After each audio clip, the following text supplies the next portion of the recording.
Olá, meu nome é Luiz Henrique e estou apresentando o podcast O Melhor Conselho e Serviço, que tem como objetivo divulgar as melhores práticas do setor de serviço.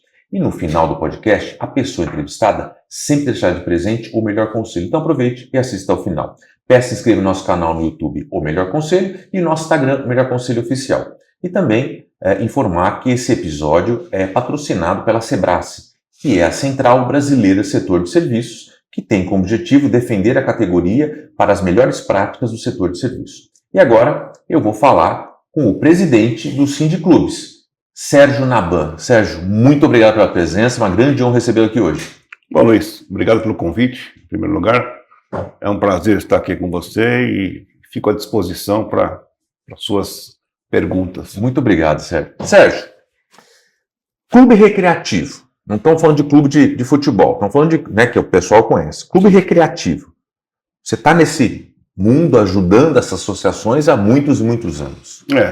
Como é que a sua relação com o clube recreativo começou? Imagino que você foi brincar no clube primeiro, né? Não, claro, desde pequeno, sempre frequentei clubes aqui em São Paulo e há mais ou menos uns 40 anos me associei, já com filhos, em função dos filhos serem pequenos, ao Clube Paineiras do Morumbi, que é o meu clube de origem. E lá, as crianças cresceram e a relação nossa foi crescendo. Eu acabei, até por uma questão minha pessoal, me envolvendo com a política do clube logo nos primeiros anos. Então, comecei como conselheiro e fui crescendo até chegar à presidência. E depois agora fui para o Sindiclubes, mas o clube para mim realmente é uma maravilha, é um conceito bem brasileiro, vamos chamar assim, e que deu muito certo. E você é conselheiro vitalício, do Paineiras, que é o teu clube de origem. Você deve ter tido muitos aprendizados no Paineiras. Vários. Esses aprendizados ajudaram muito ou ajudaram só um pouco quando você assumiu a presidência do Sindiclubes? Não, ajudaram muito.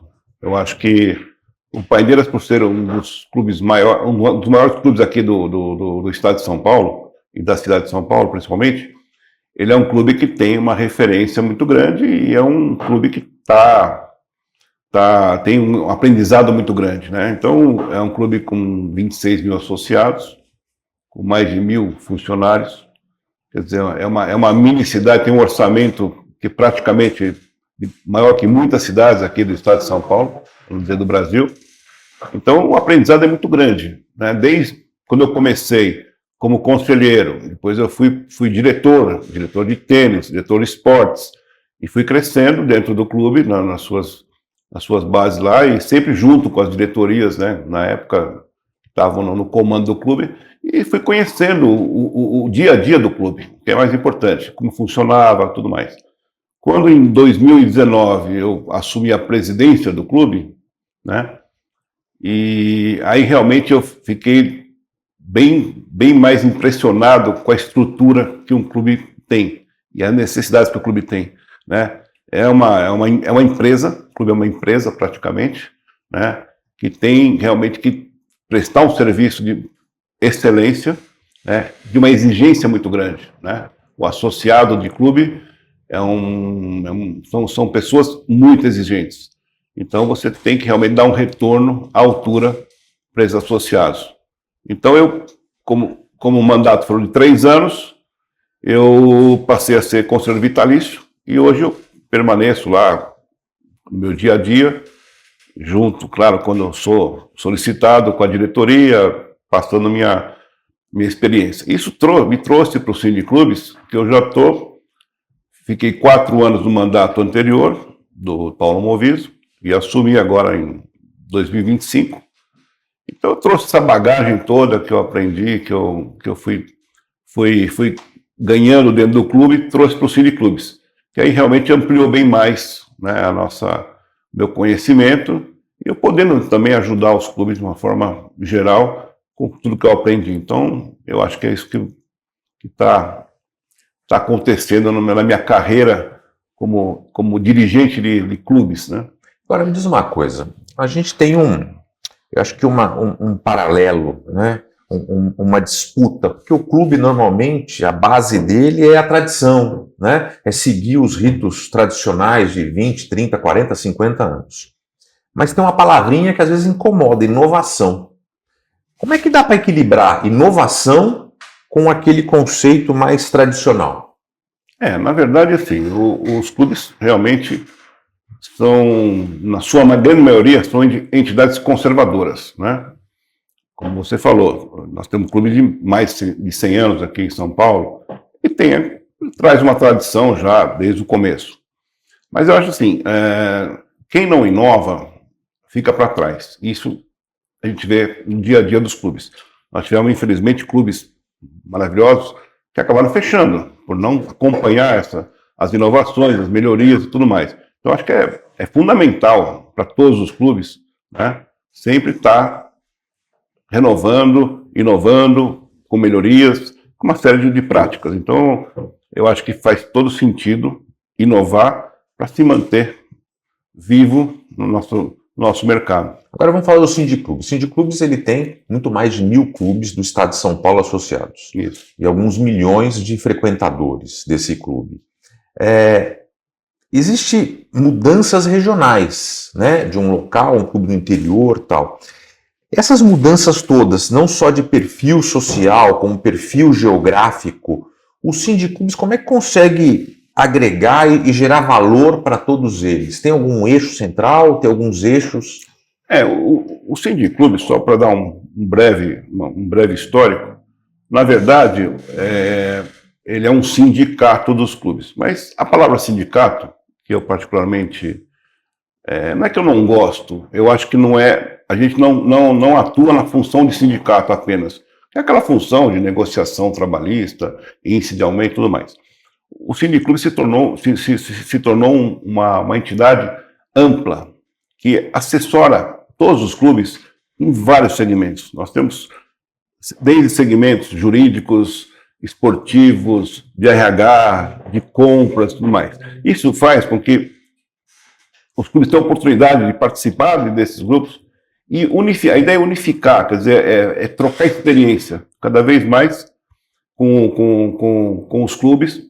É claro que cada um tem sua particularidade, claro, tem seu estatuto, claro, mas de uma forma geral, o nosso trabalho é esse, é trazer para perto esses clubes cada vez mais e para fazer essa troca de informação, né? Troca o setor de compras, que é um setor muito importante, tem um impacto muito grande. O trabalho é enorme, porque é um grupo gigante que as pessoas vão lá consultar toda hora. Você compra da onde, outro compra não sei o quê, compras conjuntas, enfim. A gente procura criar esses trabalhos aí para que os clubes tenham realmente. Não dá para unificar todos, cada um tem uma linha, mas a gente ajuda bastante nessa parte. Quer dizer, então o serviço que o Sindiclube oferece é conhecimento estratégico para fazer essa troca, essa integração de informações entre os clubes. Exato. Mas você oferece alguns outros serviços também, né? Como você falou, jurídico. Sim, a gente tem uma assessoria jurídica, né? Hoje nós temos aí, a gente fez um cálculo ano passado, quase 500 consultas por ano de clubes de todo o estado de São Paulo sobre N assuntos jurídicos, né? Então a gente tem um corpo jurídico que dá essa resposta, essa assessoria para esses clubes, né? Então, nesse aspecto que eu falo que o Sindiclubes é uma entidade além da função sindicato propriamente dito. Então, a parte jurídica que é muito importante, a gente trabalha isso aí, como eu falei, e tem outras partes, o RH, por exemplo, agora vamos ter NR1, tudo mais, nós promovemos cursos, encontros, tudo mais, com gestores de RH, para justamente eles terem uma linha de consulta via Sindiclubes muito boa, quer dizer, muito boa e com qualidade. Então a gente procura trazer os melhores profissionais para ajudar nessa parte aí. Agora, o clube, na verdade, não é só, digamos assim, entendo, não é só olhando para dentro, não é só da parede para dentro, da cerca para dentro. O clube é uma comunidade, né? A comunidade é além da fronteira do próprio clube. E vocês têm algumas ações sociais que vocês trabalham, vocês desenvolvem com o menor, por exemplo. Eu queria que você comentasse um pouquinho sobre isso. Ótima pergunta. Realmente, no Sindiclubes hoje, nós temos um programa chamado Menor Aprendiz, né? Que é aquele menor na faixa de 14 a 22 anos, mais ou menos, e a gente coloca eles nos clubes, né? Faz uma parceria com os clubes, que admite uma quantidade, né, de meninos, e a gente faz toda a parte teórica dentro do Sindiclubes, toda a estrutura, com professores e tudo mais, e a parte prática os clubes fazem. Então isso é um dos programas que a gente faz. E além disso, todos os clubes, quando eu falo todos, é lógico, os mais famosos, os que têm mais recursos, talvez, têm grandes programas sociais. Os clubes são grandes parceiros, né, do município, do estado, das pessoas carentes. Quer dizer, os clubes têm esse lado social muito forte, né? Você vê, vou dar um exemplo só, na época da pandemia, então, houve uma união dos clubes muito grande, né, em doação, em ajuda, em posto de vacinação, enfim. Os clubes têm esse lado, né? Agora mesmo, nós estamos falando com a Prefeitura de São Paulo, eles lançaram um programa chamado Bom no Esporte, Bom na Educação, né? Nós somos chamados pela Prefeitura para ajudá-los a desenvolver esse programa, junto aos clubes. Que nada mais mais uma vez, é colocar crianças de 6 anos até 12, que é uma outra faixa de idade, nos horários que essas crianças estão fora da escola, para vir fazer dentro do clube uma atividade esportiva, nos horários, claro, que os clubes convenientes para os clubes. Já tem estrutura, tem professor, tem toda uma estrutura preparada para receber essas crianças. Então, é um programa novo, que a gente uniu esses clubes aí, está crescente, e logo, logo vai surtir efeito. Então, isso é uma ajuda social, tirar a criança da rua, fazer um trabalho em parceria com o município, que, de uma certa forma, ele está prometendo até uma contrapartida para os clubes, né? Alguma coisa de imposto, enfim, algumas isenções, enfim, alguma coisa sendo feita para que os clubes não tenham que fazer, só eles ter a despesa. Se encaixe sozinho. Então, eu acho que o clube tem um papel social espetacular. E nesse papel social também você tem inclusão e acessibilidade. Também vocês estão trabalhando com isso. Isso, Esse é um assunto antigo, mas para nós, Sindiclubes, é novo, né? Nós lançamos aí o ano passado um grupo de trabalho dentro do Sindiclubes para tratar o assunto inclusão e acessibilidade. Qual é o objetivo do grupo, né? Realmente, de novo, trazer para os clubes, levar para os clubes, né, esse conceito de inclusão, acessibilidade, que é uma coisa enorme e importante, para que aqueles associados, aquelas famílias que têm o seu filho com problema e tudo mais, possam frequentar o clube e ter oportunidade dentro do clube de ter as coisas adaptadas, as coisas, os aparelhos especiais e tudo mais. Mas mais do que isso, o nosso objetivo maior, como já diz, a inclusão, não é fazer nada só apartado para eles. Nós queremos que eles se unam ao associado do dia a dia e tenham um convívio com eles. Uma coisa natural. Não é uma coisa apartada, é uma coisa de comunidade. Comunidade, exato. Então o objetivo realmente é levar isso para dentro dos clubes.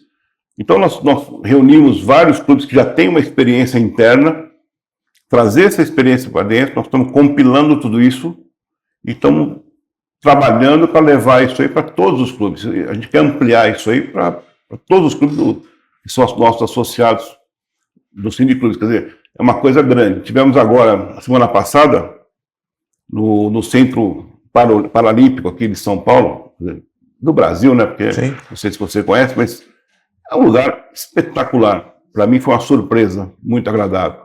O trabalho que é feito nesse centro é um negócio de primeiríssimo mundo. A instalação é impecável, maravilhosa. Eles têm toda a estrutura, eles têm hotel dentro do centro, eles têm alimentação, as quadras, os equipamentos, impecável. Isso, para nós, muitos não conheciam, é muito importante. E já abrimos uma porta, porque nós tivemos a convite do secretário de Estado de Inclusão. abriu uma porta para nós, fazer uma parceria com eles também, e eles abriram as instalações dele também para o pessoal usar, né? Para, de repente, um atleta que desponta, tudo mais, pode usar esse centro olímpico para se desenvolver. Então, é um assunto, né, que está, para nós, né, muito, né, no dia a dia nosso agora, né? Então, os grupos de trabalho estão aí trabalhando bastante. Eu acredito que a médio prazo nós vamos ter um efeito muito positivo nessa área. Parabéns para as duas iniciativas, muito interessante, obrigado. Muito bacana, parabéns mesmo. Você falou agora há pouco sobre alguns clubes terem mais recursos, mais dinheiro.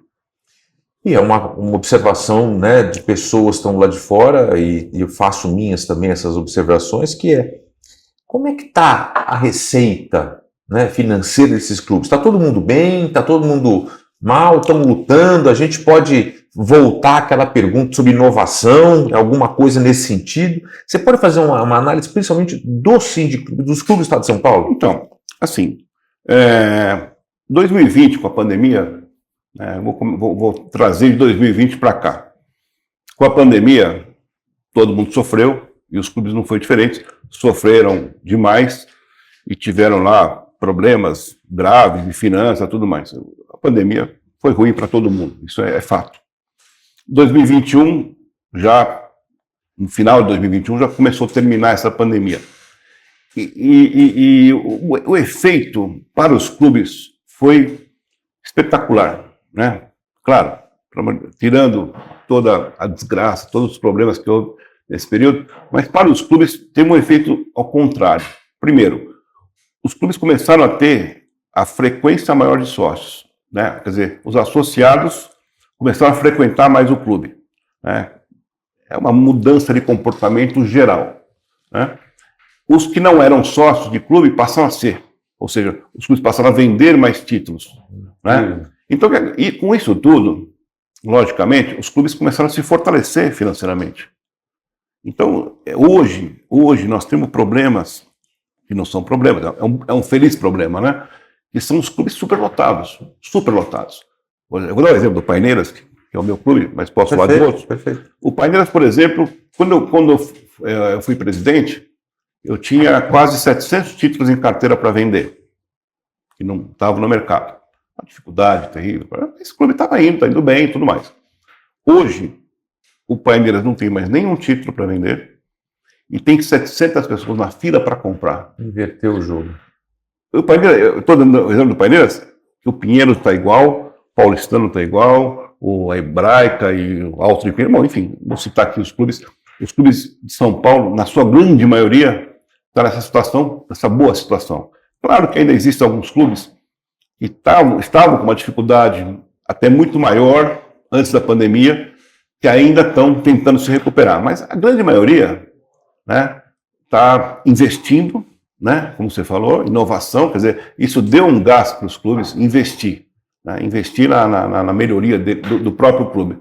Então, o clube virou uma coisa que já era uma coisa boa, virou melhor ainda, porque a frequência é impressionante. Né? As pessoas trocaram às vezes, a academia que fazia fora, que o filho fazia uma natação fora, mas trouxe tudo para o clube. Porque hoje um associado chega 6 horas da manhã, 7 horas da manhã, joga seu tênis, aí vai lá, trabalha, aí vai almoçar, aí o filho chega à tarde, ele leva no esporte, não sei o quê. A pessoa fica aí quase 12 horas dentro do clube. Tem tudo. O clube, como a gente fala, os clubes hoje estão se tornando um lugar de convivência, de acolhida. E os clubes estão investindo em serviço, né, por exemplo. Né? O Paineiras, por exemplo, ampliou muito o serviço. Mais lojas, mais restaurantes, tem mais coisas acontecendo ali para que a pessoa não tenha que sair do clube. Né? Até farmácia, na minha época, eu quis trazer para o Paineiras. Até tinha fechado com uma farmácia, mas a legislação não permitia. Agora parece que mudou, a legislação permite, pode ser que logo tenha a farmácia também. Então, os clubes são isso, é uma cidade com serviço e com segurança. Eu vou ousar fazer uma analogia. Me parece que essa frequência dos clubes pós-pandemia, nessa analogia, é um pouco do trabalho remoto com o trabalho presencial. As pessoas estão com uma necessidade, as empresas estão voltando, né? Estão acabando com o trabalho remoto. Quer dizer, o condomínio clube, que era um concorrente, ele não é mais um concorrente, o condomínio clube. Quer dizer, o clube está atraindo, é como se fosse um trabalho presencial, né? Como se viver em comunidade, uma comunidade muito maior. Eu acho que é isso que eu estou tentando traduzir do que você falou. Não, exato. O clube, é o que você falou, o clube é um lugar realmente que passou a ser, sempre foi, mas do convívio social, um network maravilhoso. Quer dizer, você está dentro de uma comunidade, você tem amigos e conhecidos e vai ampliando as amizades e acaba fazendo seus negócios, até muita gente faz negócio ali dentro. Sim. Então, essa diferença, como você falou, dos condomínios, que numa época cresceram muito, para puxa, vai acabar com os clubes, os condomínios e tal, aconteceu o contrário. Ao contrário. Ao contrário, não se estão usando mais as instalações de condomínio, porque está usando o clube. Porque o clube é um local que ele vai ter lá o convívio, o amigo, quer dizer, tem uma diversidade de coisa.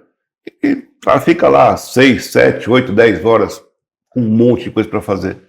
Então, eu acho que isso aí para a comunidade como um todo, né? Eu acho que isso aí foi maravilhoso. E também eu acho que no condomínio clube as pessoas pararam de estar junto, começaram a fugir do vizinho chato, né? Então, assim, eu comecei a fugir do vizinho chato. Eu ia falar isso aí, você tem razão. Realmente o condomínio apartamento, ele realmente traz esse viés que você sempre tem, né? Todos têm, Claro, né? Não tem claro.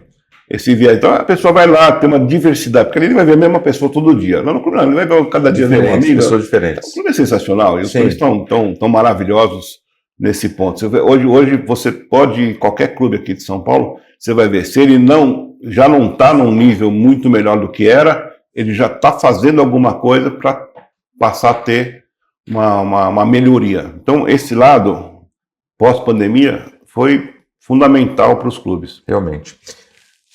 Luto no esporte. O que quer dizer isso? Então, boa pergunta. As suas perguntas são muito boas. Muito obrigado. Esse movimento, Luto no Esporte, surgiu basicamente esse ano, em janeiro, em função da reforma tributária, né? Os clubes, como você sabe, eles não pagam uma série de impostos, né? Porque o clube não tem fins lucrativos. Então, até o ano passado, estava isento.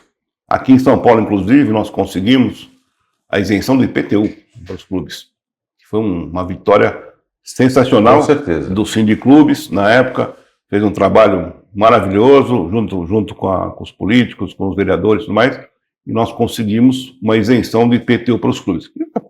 Tirou uma carga gigante. Você imagina um clube como um paulistano, que está localizado ali numa região, quanto que seria um IPTU ali? Enfim, isso é uma coisa. Luto pelo esporte, como eu voltei a falar, em janeiro, os clubes acordaram com a reforma tributária, que, ao invés de falava-se que ia começar em 2027, não, iam ser tributados já em 2026, porque foi decretado em novembro de 25. Então, logo houve uma mobilização, né, aqui em São Paulo, no Rio de Janeiro, no Brasil, agora no Brasil, junto à FENAClubes, que é a Federação Nacional dos Clubes, CBC, que também é uma confederação brasileira de clubes. Enfim, houve uma união rápida. Nós fizemos uma reunião em final de janeiro, se não me engano, em fevereiro, lá no Clube Pinheiros aqui. Então veio o pessoal de Minas, do Rio, Brasília, enfim, do Brasil todo. E dali saiu esse nome, Luto pelo Esporte. Qual o objetivo? É que realmente derrube-se essa lei, essa novidade, né, que eles queriam impor aos clubes. Então, é um trabalho que está sendo feito, né, com essa bandeira Luto no Esporte, que envolve todos os clubes do Brasil. Nós tivemos 2 vezes em Brasília já, eu tive 2 vezes em Brasília, junto com esses dirigentes, com reuniões com deputados, senadores e tudo mais. O que foi conseguido até agora? Qual a situação atual? Primeiro, o ano 2026 ficou isento, conseguimos que 2026 não fosse cobrado nada, mas não temos garantia para frente. Então está se propondo uma PEC, uma lei complementar, alguma coisa envolve lá a política, para justamente isentar os clubes disso.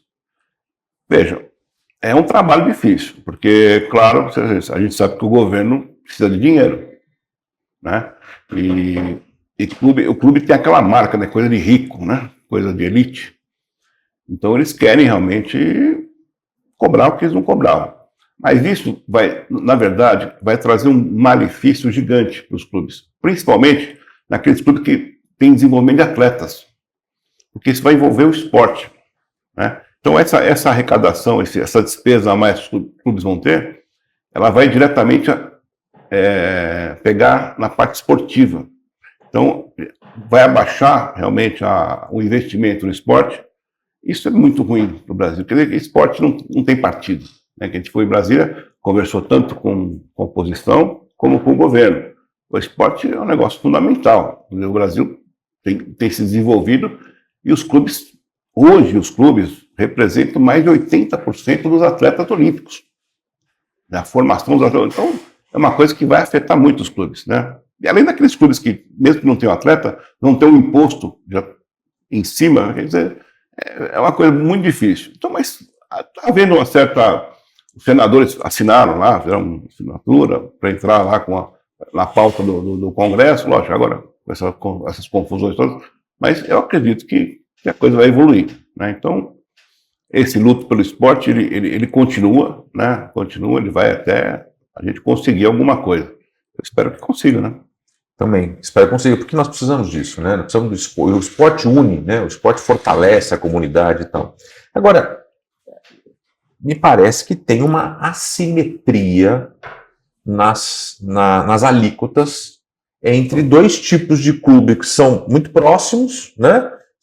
Praticamente são irmãos ou são primos, entre a alíquota do clube recreativo, que você representa, e a alíquota do SAF.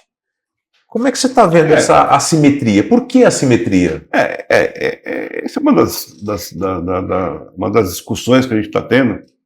Por que a SAF hoje fala assim 6% contra quase 12% para o clube? Então, é o dobro.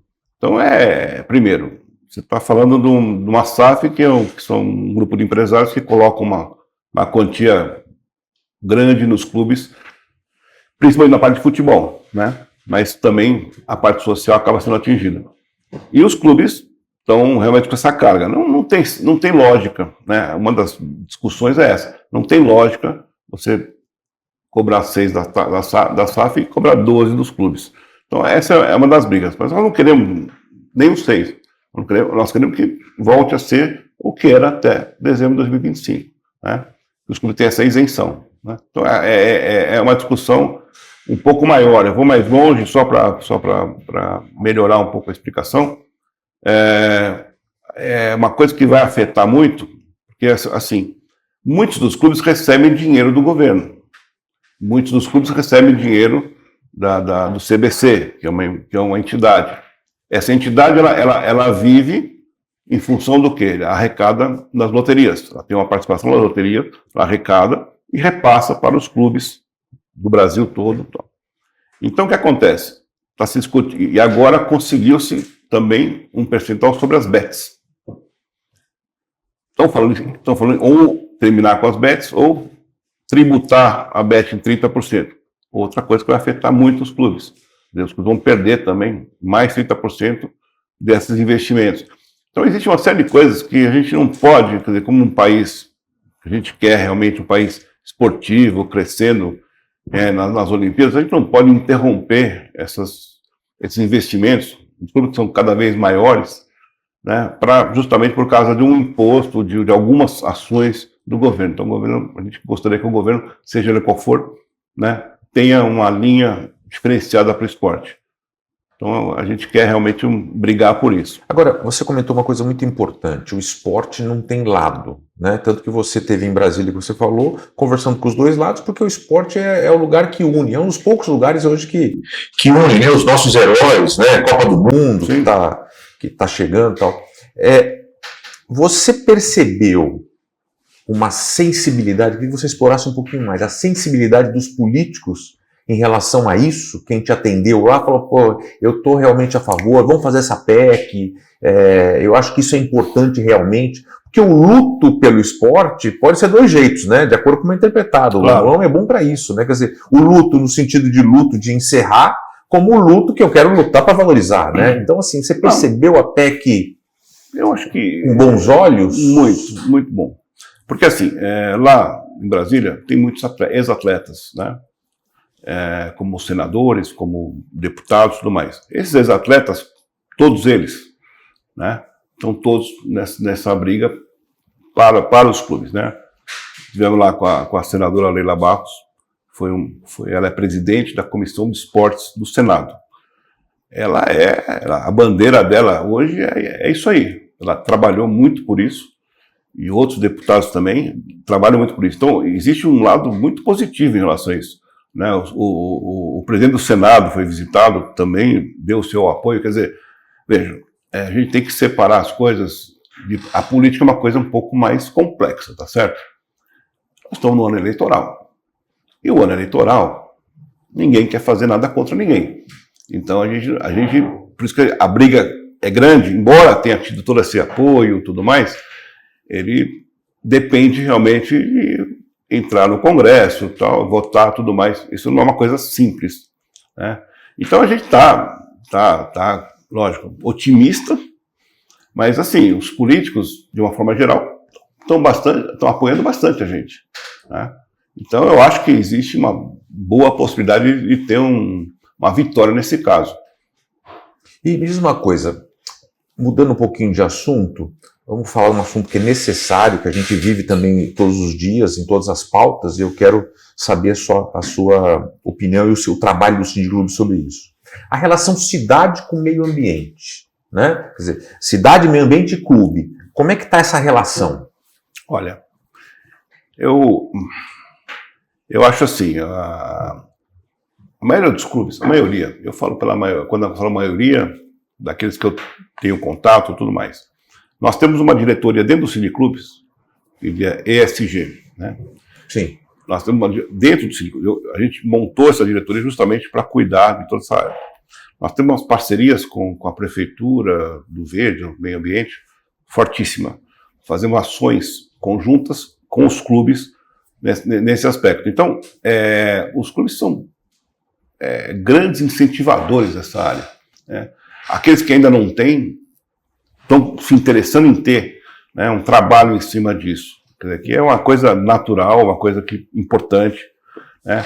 Os clubes, eu acho que os clubes têm que servir de exemplo para a comunidade como um todo, né? Quer dizer, o associado que vai no clube, ele tem que ver toda a parte de sustentabilidade funcionando, né? É o exemplo que ele leva para casa. Então o clube não pode fugir disso, né?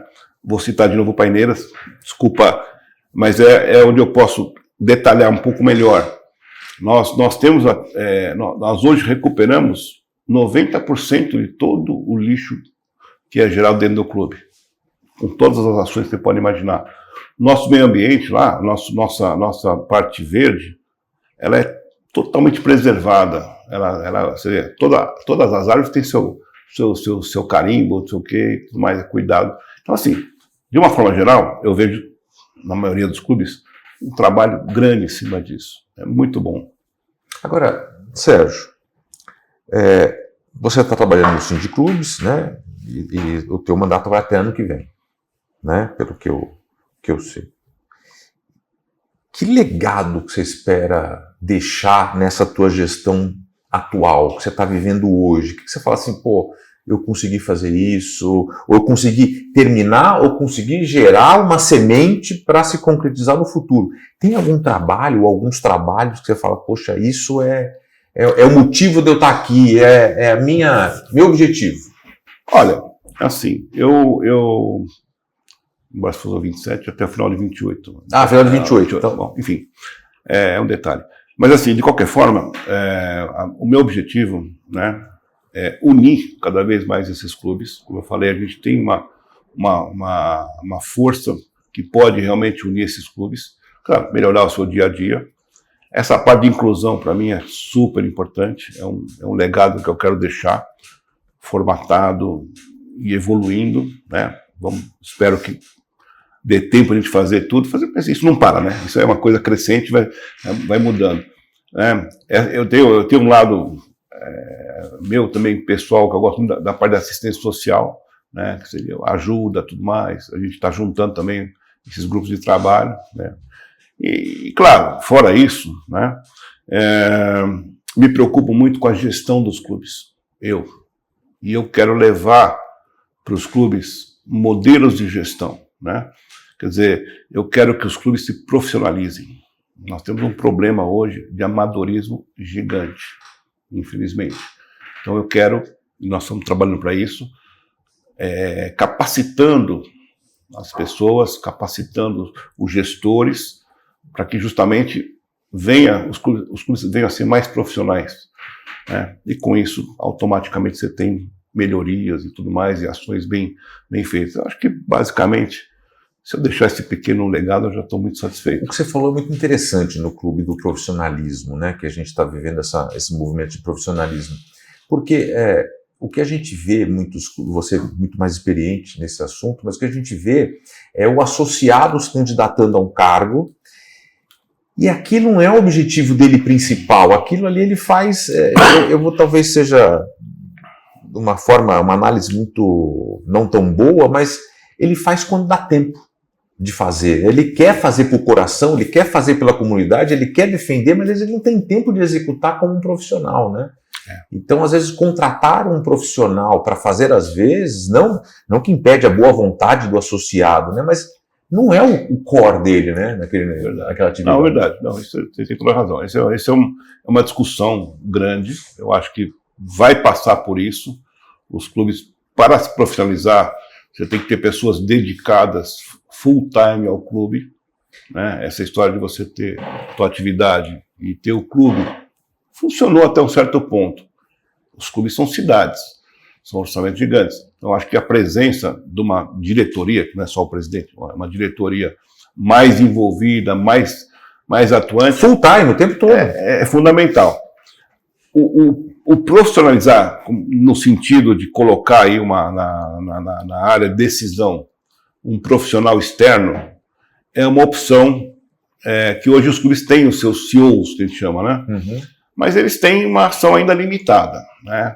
Ainda existe aquela coisa que você falou, é o conselheiro, é o presidente que não sei o quê, quer dizer, é um assunto muito difícil, mas os clubes têm que evoluir para isso, senão eu acho que nós vamos ter problema a médio e longo prazo. Tirar um pouquinho a vaidade, né?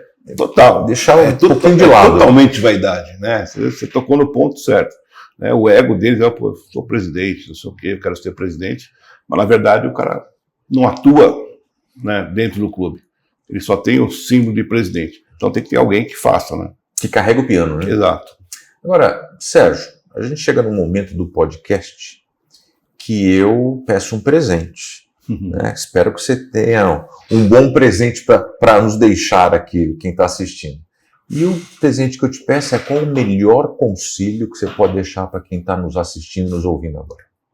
Olha, eu acho que, como a gente falou agora há pouco, eu acho que, quer dizer, quem sou eu para dar conselho, né? Eu tenho uma experiência de vida bastante grande, né? A parte pessoal e nessa parte clubística que eu acabei me especializando, vamos dizer assim, né?